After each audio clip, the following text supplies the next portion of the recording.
9 citations. Thème, mots. 1.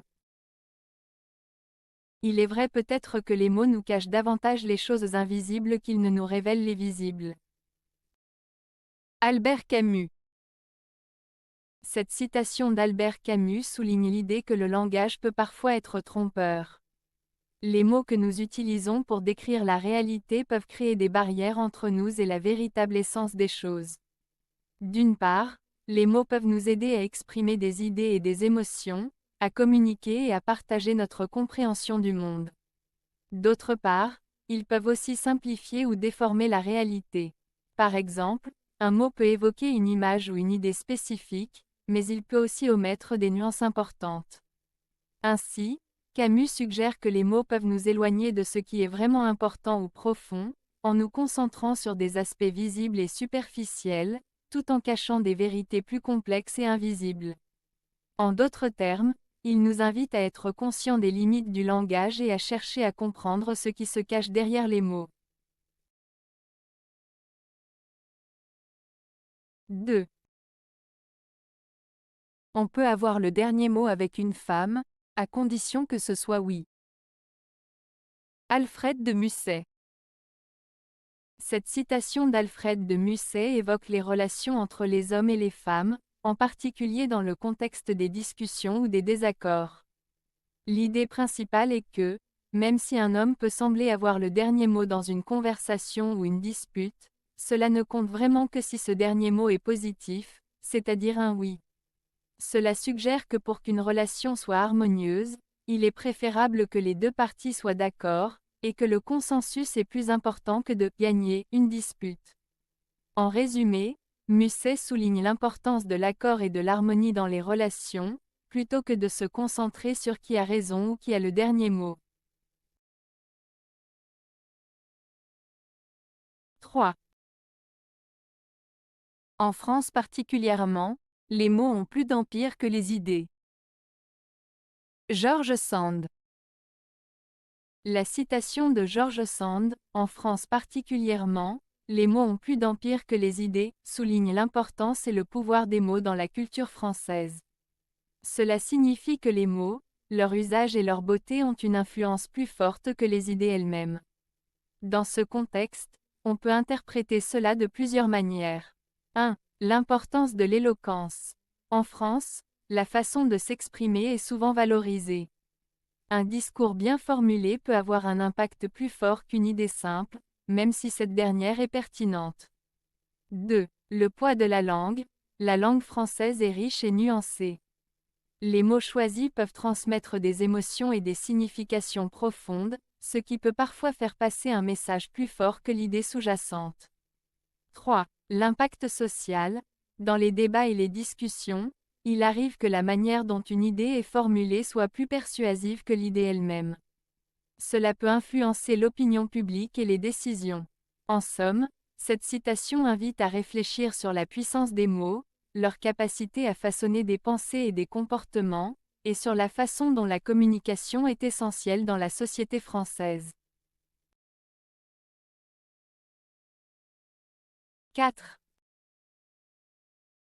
Il y a un moment où les mots s'usent. Et le silence commence à raconter. Khalil Gibran. Cette citation de Khalil Gibran évoque l'idée que parfois, les mots perdent leur pouvoir et leur impact. Au fur et à mesure que nous parlons, les mots peuvent sembler insuffisants pour exprimer nos émotions ou nos pensées les plus profondes. Le moment où les mots s'usent fait référence à une situation où les explications verbales ne suffisent plus.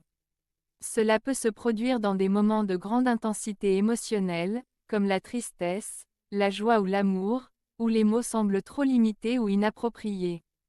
Le silence qui commence à raconter suggère que, dans ces moments, le silence peut devenir plus éloquent que les mots. Cela signifie que les émotions, les sentiments et les pensées peuvent être transmis sans parole, par des gestes, des regards ou simplement par la présence de quelqu'un. Le silence peut offrir une profondeur et une compréhension que les mots ne peuvent parfois pas atteindre.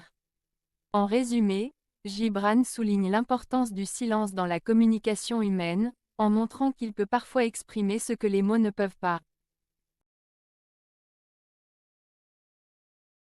5. Car le mot, c'est le verbe, et le verbe, c'est Dieu.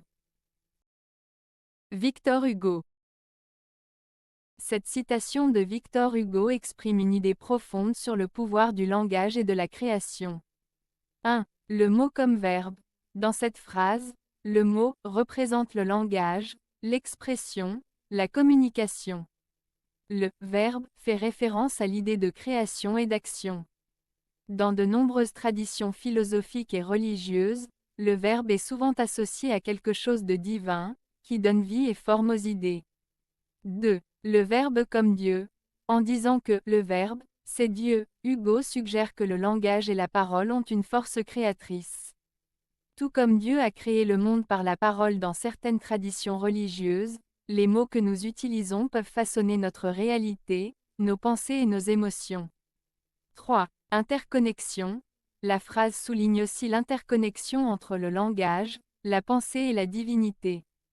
Les mots ne sont pas simplement des outils de communication, mais ils portent une puissance qui peut influencer notre monde et nos vies. En résumé, cette citation souligne l'importance et la puissance des mots, les reliant à une dimension spirituelle et créatrice. Elle invite à réfléchir sur la manière dont nous utilisons le langage et sur son impact sur notre existence. 6. Quand j'ai besoin d'un mot que ma langue me refuse, je l'invente. Frédéric Dard. Cette citation de Frédéric Dard exprime l'idée que, face à une difficulté d'expression, il vaut mieux faire preuve de créativité que de rester bloqué. Lorsque les mots ne viennent pas naturellement, il est possible de les inventer pour mieux communiquer ses pensées et émotions. Cela souligne l'importance de l'imagination et de la liberté linguistique. Dard valorise ainsi la capacité de chacun à s'adapter et à trouver des solutions, même si cela signifie sortir des conventions habituelles. En somme, il encourage à ne pas se laisser freiner par les limites du langage et à oser créer pour mieux s'exprimer. 7. Le « on » n'est personne, le « je » est une personne. Éternel combat de la liberté contre la mystification. Charles Dantzig. Cette citation de Charles Dantzig souligne la différence entre l'individu et la collectivité. Le « on » représente une voix anonyme, une opinion générale ou un consensus qui peut souvent être influencé par des idées préconçues ou des stéréotypes. En revanche, le « je » renvoie à l'individu, à sa pensée personnelle et à son expérience unique. Dantzig évoque un combat entre la liberté de penser par soi-même, le « je » et la tendance à se conformer à des idées collectives ou à des illusions, le « on ». Cette lutte est essentielle pour préserver son identité et sa liberté d'expression face à la pression sociale ou au dogme. En résumé, il encourage à affirmer sa propre voix et à ne pas se laisser emporter par le jugement collectif. 8. Plus on serre un mot de près, et plus il le prend de haut. Karl Kraus. La citation de Karl Kraus, « Plus on serre un mot de près, et plus il le prend de haut » évoque l'idée que plus on essaie de contrôler ou de manipuler un mot, plus il semble s'élever au-dessus de notre compréhension ou de notre intention. En d'autres termes, cela suggère que les mots ont leur propre vie et leur propre pouvoir. Lorsque l'on essaie de forcer un sens ou de restreindre la signification d'un mot, il peut devenir plus complexe et échapper à notre emprise. Cette phrase souligne l'importance de laisser les mots s'exprimer librement et de reconnaître qu'ils peuvent avoir des significations multiples et nuancées. Elle invite à une certaine humilité face à la richesse du langage et à la difficulté de le maîtriser complètement. 9. Les mots sont des empêcheurs de tourner en rond. Maryse Condé. L'expression de Maryse Condé, « les mots sont des empêcheurs de tourner en rond », suggère que les mots, bien qu'ils soient des outils de communication, peuvent parfois créer des obstacles ou des complications dans nos pensées et nos actions. Voici une explication détaillée. 1. Les mots comme outils. Les mots nous permettent d'exprimer nos idées, nos émotions et nos désirs. Ils sont essentiels pour communiquer avec les autres. 2. Les obstacles. Parfois, les mots peuvent rendre les choses plus compliquées. Par exemple, des malentendus peuvent survenir si les mots ne sont pas compris de la même manière par différentes personnes. Cela peut mener à des conflits ou à des frustrations. 3. L'idée de tourner en rond. Cette expression évoque l'idée de stagnation ou de ne pas avancer. Quand les mots créent des confusions ou des désaccords, cela peut empêcher les gens de progresser dans une discussion ou dans une prise de décision.